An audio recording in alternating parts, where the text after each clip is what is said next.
a different how-to today. Are you ready for this? Oh, I'm super excited about this one. I got something kind of cool prepared for you. Maybe you've seen it, maybe you haven't, I don't know. But I hope that this will give you another idea of something you can do to finish your quilts. So those of you who've taken my binding classes before, you know I absolutely love to bind a quilt. It is one of my most favorite things to do, is to bind a quilt. I find it extremely relaxing, very enjoyable, and I I would I mean it's one of my favorite parts about doing a quilt is actually finishing the binding. Now, with that being said though, there is something also to be said for being able to bring the back around to the front and have binding that way. Okay, so we're talking about two different kinds of binding, right? I normally, when us quilters, when we bind something, we are binding by cutting a separate strip of fabric, doing a double fold, you know, putting it on the front or on the back first, and then bringing it over and sewing the rest, right? Well, today for the how-to, I want to show you how to do a self-binding from the back up to the front. However, this one does have mitered corners. And where that becomes in real handy is like if you want to do like it's great for not only doing quilts, but say you want to do placemats, napkins, you know, something around a pillow with a mitered binding around it. This is going to be kind of maybe your go-to. Now, the other thing that I like about this idea of binding is because you don't have to necessarily purchase any extra fabric for your binding, because more oftentimes than not, we have a lot of extra backing after the quilter is done. Am I right? So this idea is to be able to bring that up to the front in a way that still makes the quilt look fabulous. And a lot of people don't realize that it can be done very easily and your corners can look fabulous. So that's what I'm going to show you how to do today.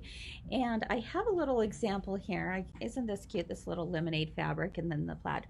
So what happens, what you're going to end up getting, this is a part of my sample here, is that you're going to get a beautiful mitered corner right there that fits in so snug and nice with the rest of your project.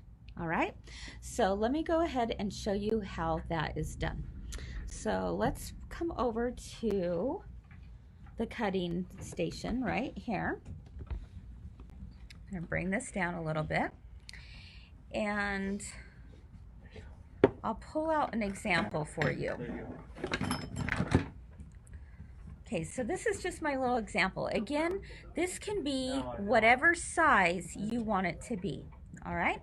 So when we put together, you know, a quilt sandwich, we're going to have the back, which is right side face down, right? And then we have our batting, and then we have our top.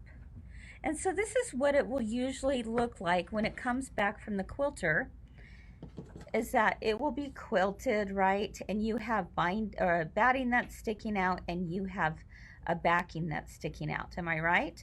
So when that happens and you get it back from the quilter, what you'll want to do is actually trim up the batting so it is the same size as the top. Same size as the top.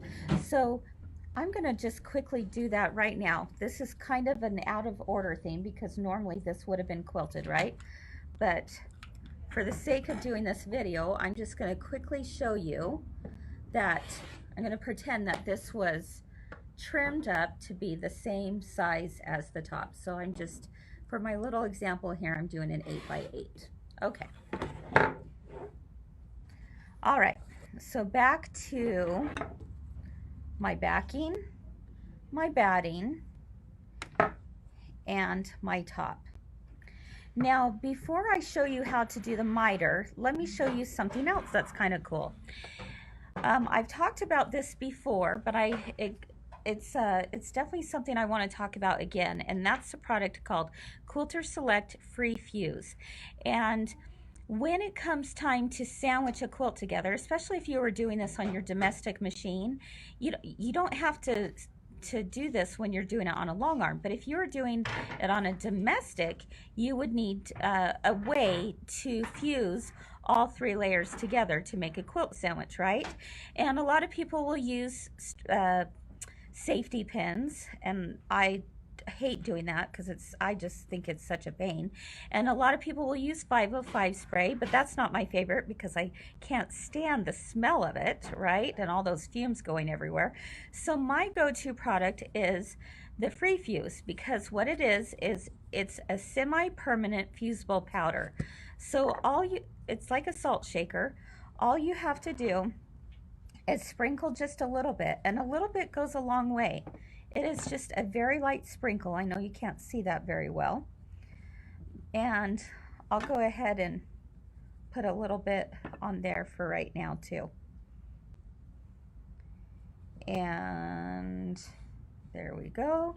I'm going to bring it over to my ironing station right here and just press it with an iron. Okay, and then what it does for a few seconds, it's actually going to bond those fabrics together. So that is definitely my preferred way of basting a quilt together. Is I love the free fuse is what they call it. Okay, I'm going to do it from the back too.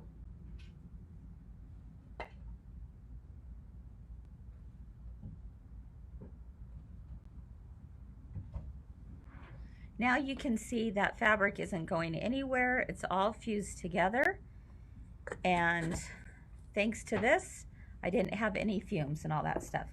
Now that's really not what my tutorial today is necessarily about. I want to talk to you about how to make those mitered corners with bringing the back of the fabric up here. But I thought it would be a good thing to show as well how to do that if that's something you're trying to do. Okay. Alrighty, so how do I make those mitered corners? How do I do it where the back that I already have quilted comes around to the front? And I'll show you that right now. Okay, so what you do is you want to make sure, remember how I said you're going to trim up the batting to match the top, and then on the backing you're going to trim it to be 1 inch beyond the top. Now again, as I mentioned before, you can do this same technique with any size. So I've seen where people will do placemats and they'll have a kind of a nice little outer border on the placemat that is fully mitered on the corners, and they might do it, they might cut 3 inches because they want a 1.5 inch border. But I only wanted a 1/2 inch binding. So because I wanted a 1/2 inch binding, that means I'm going to actually cut my backing fabric to be 1 inch, so double, 1 inch beyond the front. Does that make sense? So whatever size you want your binding to be, your finished binding, you're just going to double that. So again, I wanted a 1.5 inch binding. So actually the outside that I'm going to trim is 1 inch beyond. Okay, so let me bring you back down here.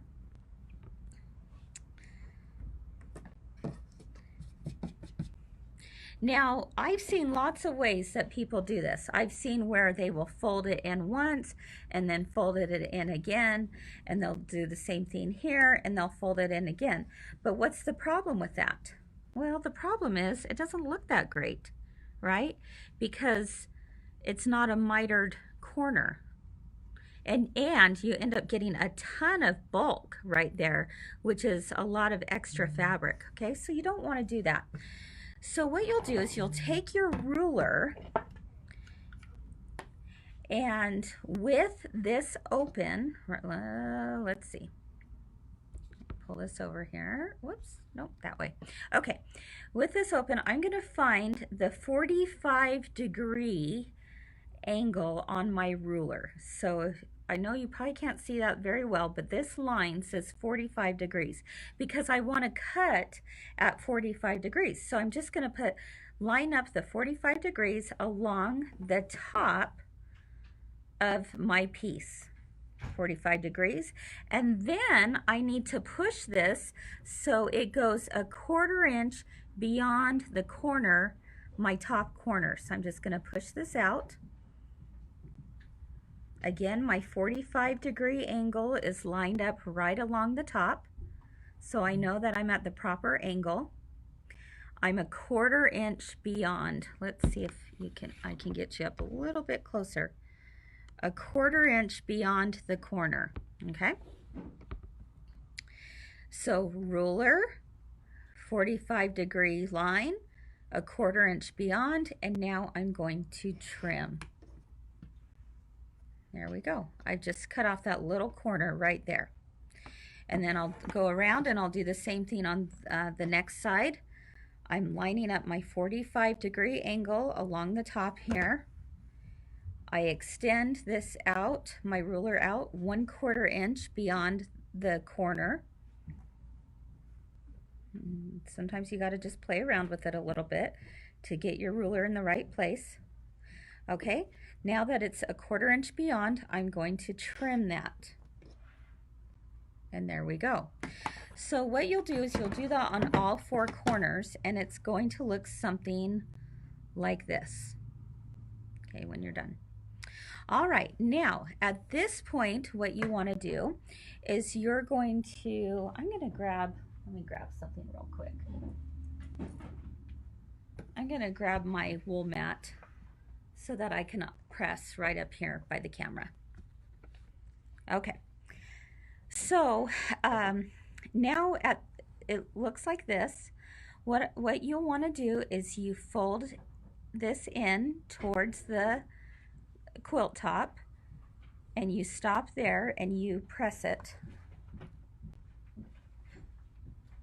So give it a good press, and I'll do the same thing on this side. So again, you're just folding it halfway, which is right towards the top. Okay, and press. I see that it's not all the way over, not yet. Okay, now some might think, oh, okay, so Kris, all you have to do is now fold it over one more time, right? Nope, not yet, not yet. This is the trick. With this, looking this way, both sides are folded in.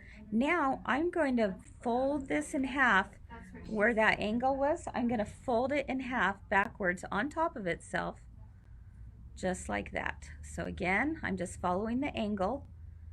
Fold it back on top of itself. Boom. And now I'm going to take it over to my sewing machine, and I stitch from the end over to the corner at a 1/4 inch. Do you see why we kept it at a 1/4 inch? It's so that we can make sure and have enough space there. I'm going to move some stuff out of my way that I'm going to show you later. I'm so excited. Okay, so again, it looks like this. Now I'm going to fold it on top of itself back. If you need to pin it, you can pin it, but it's real easy not to have to do that. And now I'm just going to sew that closed with my sewing machine. I have it set up to a 1/4 inch. And cut. Easy as that. And I'm going to do it on the other side that I did. Now I've already done 2 sides for the demo, but again, I have this looking like that. I'm going to fold it in half with the right sides together, line everything up there, and now sew one more time. 1/4 inch.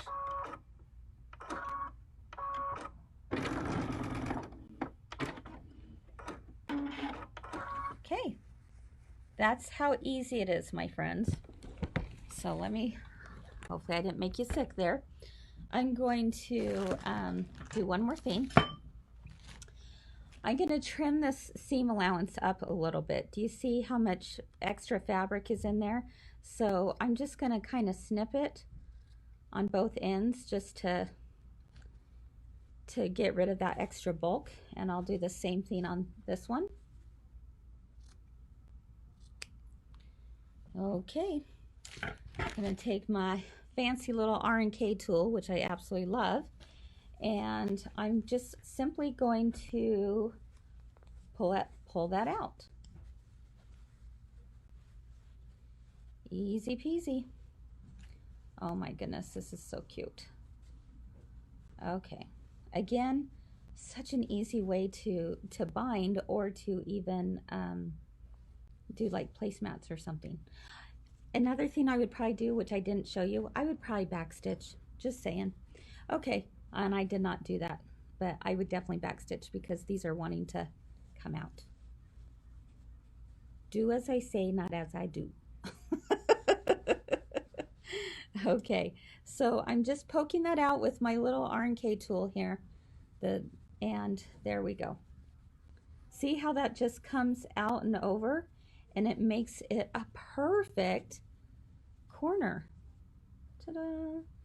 And now all I would have to do is go around and top stitch around this. I could do a zigzag stitch if I wanted to. I could do a top stitch, whatever it is to my heart's desire, I could stitch. All right, so I won't end up doing the whole thing, but let me show you a little bit of what it ends up looking like. Let's see. Let me find one. I didn't press it all, so.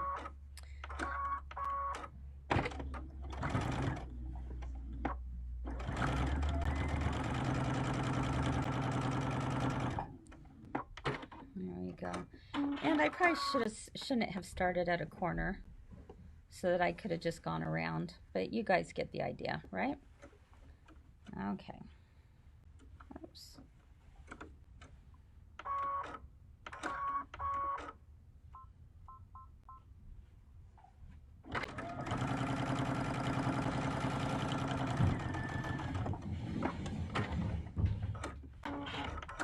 Okay, look at that.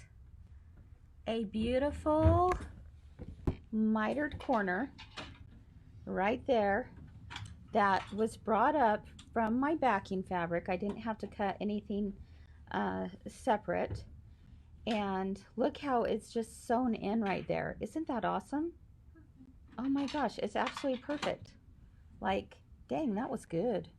That was really good. So you would do the same thing all the way around your project. It's kind of like you've created this frame going around. And again, it was from your backing fabric. So whether you're doing placemats, remember, same idea, same concept with the placemats, and you can make it bigger. You don't have to do it as a 1/2 inch. Make it an 1.5 inches and cut it out 3 inches beyond your backing, 3 inches beyond. But the one I did was, I wanted a 1/2 inch finish, and it looks just like regular binding. Look at that. I mean, that looks like regular binding on there, right? And that mitered corner is absolutely perfect. All right. Okay, any questions? Yay, Jennifer says she's ready to make placemats. Isn't that fun? Kenzie says she loves the corner trick. Good, good, good, good, good. So glad. Good. Janet shares a great tip. Thank you. I love to bind quilts too. This method will be fun to do. Yeah, you know, it's not a method I use for every single quilt. Certain quilts call for different methods, right? This just happens to be like that quick, easy, fast go-to. Oh my goodness, I don't look at all this extra backing that I have, and I don't want to have to cut extra, you know, binding. So I'm just going to wrap it up to the front. And when you do it this method, when you do it the mitered corner method, it truly does look like you have added binding onto it that you didn't have to worry about anything else, right? A lot of you are loving the R&K turning tool. We've got tape around ours. It doesn't normally have this tape. I love it because it has that little ball point on the end. So when you're poking out corners and stuff, you don't have the accidental, oops. Have you done that before? Yeah. Okay. Lori says, I do it and use fancier stitches to close it up. Excellent idea. Yeah, it would be a great time to try some of your fancy stitches, or to even do a zigzag stitch, a serpentine stitch, you know, anything like that. Let's see. Oh, okay, that's interesting. Larry said, unless you are using a very generic backing, this method is wonderful. A self-binder when you use batiks is beautiful. Wonderful. Thank you. Thank you, thank you. Yeah, self-binding actually, you know, it works. It works. It's great. Like I said, I don't use it for every single project, but there are certain projects that I use it on. And this is, you know, especially for smaller projects like this, I love it. Okay, very true. Deborah shares, you don't have to worry about different color thread for the binding and backing. Isn't that the truth? It's the same on the front as it is on the back. Yep, don't have to worry about that. Now, obviously, I used blue so that it would stand out for you guys to be able to see. But if I were doing this normally, I probably would have chosen white on this one. So it would just kind of blend in better. But yeah. Shauna said it would be great on a table runner. Absolutely, absolutely.